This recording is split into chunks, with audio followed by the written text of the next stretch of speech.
friends, welcome to Madras Samayal. இன்னைக்கு நம்ம மெட்ராஸ் சமையல்ல நம்ம எல்லாருக்குமே ரொம்ப பிடிச்ச மாதிரி சூப்பரான ஒரு evening snack butter chicken bread pockets எப்படி பண்றதுன்னு பார்க்கலாம். இது வந்து ரொம்ப ஈஸியான ஒரு ரெசிபியும் கூட. இது பண்றதுக்கு ஃபர்ஸ்ட் வந்து நம்ம உள்ள வைக்கக்கூடிய அந்த சிக்கன் ஸ்டஃபிங் தயார் பண்ணனும்.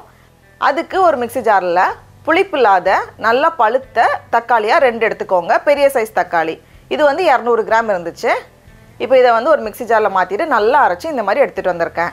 நல்ல பழுத்த தக்காளியா எடுத்துக்கோங்க. அப்பதான் டேஸ்ட் நல்லா இருக்கும். அதுக்கு அப்புறமா ஒரு 10 போல முந்திரி பருப்பு அத வந்து ஒரு 20 நிமிஷம் போல தண்ணில ஊற வச்சிருந்தேன். இதையும் வந்து ஒரு மிக்ஸி ஜார்ல மாத்திட்டு நல்லா அரைச்சு இந்த மாதிரி எடுத்துட்டு வந்திருக்கேன். இதையும் இந்த மாதிரி ரெடியா வச்சுக்கோங்க.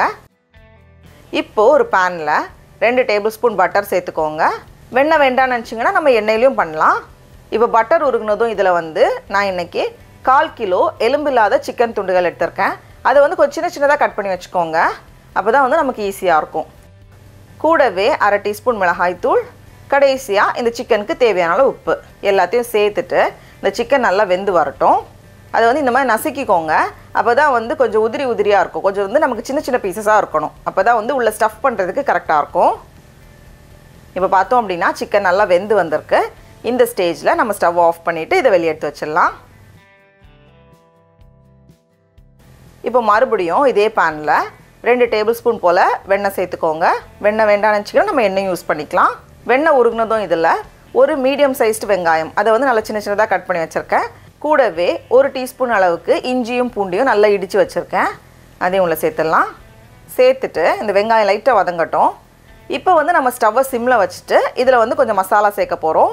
மசாலாக்கு 3/4 டீஸ்பூன் போல மிளகாய் தூள் சேர்த்துக்கோங்க. இல்ல நம்மளோட காரத்துக்கு ஏற்ப அட்ஜஸ்ட் பண்ணிக்கலாம். 1/2 டீஸ்பூன் மல்லித்தூள், ரொம்ப கொஞ்சமா ஒரு 1/4 டீஸ்பூன் கரம் மசாலா எல்லாத்தையும் சேர்த்துட்டு ஒரு வாட்டி கலந்ததுக்கு அப்புறமா இதல நம்ம ரெடி பண்ணி வச்சிருக்கோம்ல தக்காளி அதை வந்து உள்ள சேர்த்துடலாம். இது கூடவே 1/2 டீஸ்பூன் சர்க்கரை. ஏன்னா இந்த தக்காளி கொஞ்சம் புளிப்பா இருக்கும்ல அதை பேலன்ஸ் பண்றதுக்காக 1/2 டீஸ்பூன் சர்க்கரை சேர்த்துட்டு இதை வந்து நம்ம நல்லா வேக வைக்கணும். அப்படியே அந்த தக்காளி வந்து ஒரு பேஸ்ட் மாதிரி நமக்கு ரெடி ஆகும். இப்போ பார்த்தோம் அப்படின்னா தக்காளியோட ஜூஸ் எல்லாம் போய் நல்லா கெட்டியா வந்திருக்கு. இந்த மாதிரி வரணும். இப்போ இந்த ஸ்டேஜ்ல நம்ம அரைச்சு வச்சிருக்கோம்ல முந்திரி பருப்பு அதை உள்ள சேர்த்துடலாம். அது வந்து கொஞ்சம் தண்ணியோட அரைச்சு வச்சிருப்போம். அப்பதான் வந்து அந்த பேஸ் வந்து நமக்கு கிடைக்கும். கூடவே தேவையான அளவு உப்பு எல்லாத்தையும் சேர்த்துட்டு நம்ம வந்து இத மறுபடியும் ஒரு வாட்டி மிக்ஸ் பண்ணதுக்கு அப்புறமா நம்ம ரெடி பண்ணி வச்சிருக்கோம்ல சிக்கன் அதை வந்து நம்ம உள்ள சேர்த்துடலாம். ஒருவேளை கொஞ்சம் பெரிய பீசஸா இருந்துச்சுன்னா லைட்டா உதிர்த்து விட்டுக்கோங்க. அப்பதான் நமக்கு ஸ்டஃப் பண்றதுக்கு ஈஸியா இருக்கும். இப்போ இதல வந்து விருப்பப்பட்டீங்கன்னா கொஞ்சம் கசூரி மேத்தி சேர்த்துக்கோங்க. ஏன்னா நம்ம வந்து பட்டர் சிக்கன் ஸ்டைல்ல பண்றதுனால கசூரி மேத்தி சேர்க்கும்போது கரெக்ட்டா அந்த டேஸ்ட் நமக்கு கிடைக்கும்.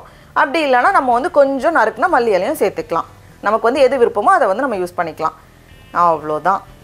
உள்ள வைக்கக்கூடிய ஸ்டஃபிங் ரெடியா இருக்கு. இப்போ அடுத்து நம்ம வந்து பிரெட் ரோல் பண்ணிட்டு உள்ள ஸ்டஃப் பண்ணிட்டோம் அப்படினா முடிஞ்சிரும். ஆனா இந்த சிக்கனை வந்து நம்ம தோசைக்கு மேலயும் நம்ம சேர்த்துக்கலாம். கொஞ்சம் தோசையை வந்து கொஞ்சம் திக்கா ஊத்தாப்பம் ஸ்டைல்ல போட்டுட்டு மேல வந்து இந்த சிக்கனை ஸ்ப்ரெட் பண்ணிட்டு கொஞ்சம் வெங்காயம் மல்லி இலை எல்லாம் சேர்த்துட்டு நம்ம திருப்பி போட்டு எடுக்கும்போது டேஸ்ட் இன்னும் சூப்பரா இருக்கும். அப்படியே வந்து பட்டர் சிக்கன் தோசை ஸ்டைல்லயும் இருக்கும். இப்போ வந்து நம்ம பிரெட்டை ரெடி பண்ணிடலாம். உங்களுக்கு வந்து என்ன பிரெட் விருப்பமோ அதை வந்து நம்ம எடுத்துக்கலாம். 2 பிரெட் வச்சுட்டு இதை வந்து நம்ம நல்லா மெல்லிசா விரிக்கணும். அப்பதான் வந்து எண்ணெய் குடிக்காம நல்லா டோஸ்ட் ஆகி வரும். பாருங்க எந்த அளவுக்கு மெல்லிசா முடியுமோ அந்த அளவுக்கு நல்லா அழுத்தி இது பண்ணிக்கோங்க. இந்த மாதிரி நல்லா அழுத்தி விரிச்சிட்டு ஏதாச்சும் ஒரு ரவுண்டான பாத்திரம் வச்சுட்டு நம்ம வந்து இந்த மாதிரி எட்ஜஸை வந்து கட் பண்ணி எடுத்துடலாம். இந்த மாதிரி எடுத்ததுக்கு அப்புறமா இதை நம்ம பிரிக்கிறதுக்கு ஈஸியாக தான் இருக்கும். கொஞ்சம் நல்லா இந்த மாதிரி பிரிச்சுட்டா போதும். பாருங்க இந்த மாதிரி மெல்லிசா இருக்கும்போது தான் நமக்கு எண்ணெய் குடிக்காது. இல்லை கொஞ்சம் எண்ணெய் குடிக்கிற மாதிரி இருக்கும். இப்போ இதில் வந்து நம்ம ரெடி பண்ணி வச்சிருக்கிற சிக்கன்லேருந்து கொஞ்சமாக எடுத்து உள்ள வச்சுக்கோங்க. வச்சுட்டு அப்படி இந்த ஓரங்களில் வந்து கொஞ்சம் தாராளமாக தண்ணி தொட்டுட்டு நம்ம மடிக்கும்போது அது பிரியாமல் வரும். இந்த மாதிரி தண்ணி தொட்டுட்டு அப்படி ரெண்டா மடிச்சிட்டு நம்ம வந்து பிரஸ் பண்ணிட்டோம்னா போதும். பிரஸ் பண்ணாதான் நமக்கு வந்து எண்ணெயில போட்டு எடுக்கிறதுக்கு ஈஸியா இருக்கும். அதே மாதிரி மீதி எல்லாத்தையுமே நம்ம ரெடி பண்ணி வச்சிடலாம். இனி இதை வந்து நம்ம பேன்ல போட்டு எடுக்கணும். நிறைய எண்ணெய் சேர்த்து டீப் ஃப்ரை பண்ண தேவையில்ல. ரொம்ப கொஞ்சமா எண்ணெய் சேர்த்து ஷாலோ ஃப்ரை பண்ணாலும் போதும். இல்லை இவ்வளோ கூட எண்ணெய் வேண்டாம் அப்படின்னு நினச்சிங்கன்னா ரொம்ப கொஞ்சமாக எண்ணெயை ட்ரிசில் பண்ணிவிட்டு நம்ம 2 சைடும் டோஸ்ட் பண்ணி எடுத்தாலும் டேஸ்ட் நல்லா தான் இருக்கும். நமக்கு வந்து எப்படி விருப்பமோ அப்படி செஞ்சுக்கலாம். நான் இன்றைக்கி வந்து கொஞ்சம் எண்ணெய் சேர்த்துருக்கேன். இது வந்து நமக்கு 2 சைடும் நல்லா கிறிஸ்பியாக வரும். இப்போ எண்ணெய் சூடானதுக்கப்புறமா தான் நம்ம இந்த பிரெட்டை வந்து உள்ளே வைக்கணும். அப்போ தான் வந்து 2 சைடும் நல்லா பொரிஞ்சு வரும். எண்ணெய் குடிக்காது. குறைவான சூடில் இருக்கும்போது நம்ம பிரெட்டை உள்ளே சேர்த்துட்டோம்னா நிறைய எண்ணெய் குடிக்கிற மாதிரி இருக்கும். அதனால ப்ரெட்டை வந்து நல்லா ஃப்ளாட்டாக அழுத்தி நம்ம வந்து விரிக்கும் போதும் எண்ணெய் குடிக்காது. அப்படிலாம் ரொம்ப கம்மியாக எண்ணெய் சேர்த்து நம்ம நான்ஸ்டிக் பேன்லேயோ இல்லை வந்து ஏதாவது சாதாரண பேன்லேயோ டோஸ்ட் பண்ணி எடுத்துக்கலாம். நமக்கு எப்படி விருப்பமோ அந்த மாதிரி செஞ்சுக்கலாம். இப்போ 2 பக்கமும் நல்ல ஒரு கோல்டன் ப்ரௌன் கலர் வந்ததும் இதை எடுத்து நம்ம வெளியே வச்சிடலாம். பாருங்கள், எல்லாமே சூப்பராக ரெடியாக இருக்குது. இது வந்து நான் இப்போ இதை பிச்சு காமிக்கிறேன் பாருங்கள். உள்ளே வந்து நல்ல பட்டரியாக சூப்பராக சிக்கன் ரெடியாக இருக்குது. வெளியே வந்து அப்படியே நல்ல ஒரு கிறிஸ்போட நல்லாயிருக்கும். சடா, அவ்வளோதான். நம்மளோட பட்டர் சிக்கன் பிரெட் பாக்கெட்ஸ்லாம் சூப்பராக ரெடியாக இருக்குது. இதில் வந்து நம்ம ப்ரெட்டுக்கு பதிலாக சமோசா ஷீட் வீட்டில் இருந்துச்சுன்னா அதுலேயே நம்ம ரோல் பண்ணி பொரிச்சு எடுக்கலாம். அதுவும் நல்லாயிருக்கும். இப்போ நம்ம டேஸ்ட் பண்ணி பார்க்கலாமா? ரொம்ப ரொம்ப நல்லாயிருக்கு. நீங்களும் கண்டிப்பாக இந்த ரெசிபியை வீட்டில் செஞ்சு பாருங்கள். உங்களுக்கு இந்த வீடியோ பிடிச்சிருந்துச்சுன்னா மெட்ராஸ் சமையலுக்கு சப்ஸ்கிரைப் பண்ணுங்கள். நாவின் சுவையரம்புகள் மலரட்டும்.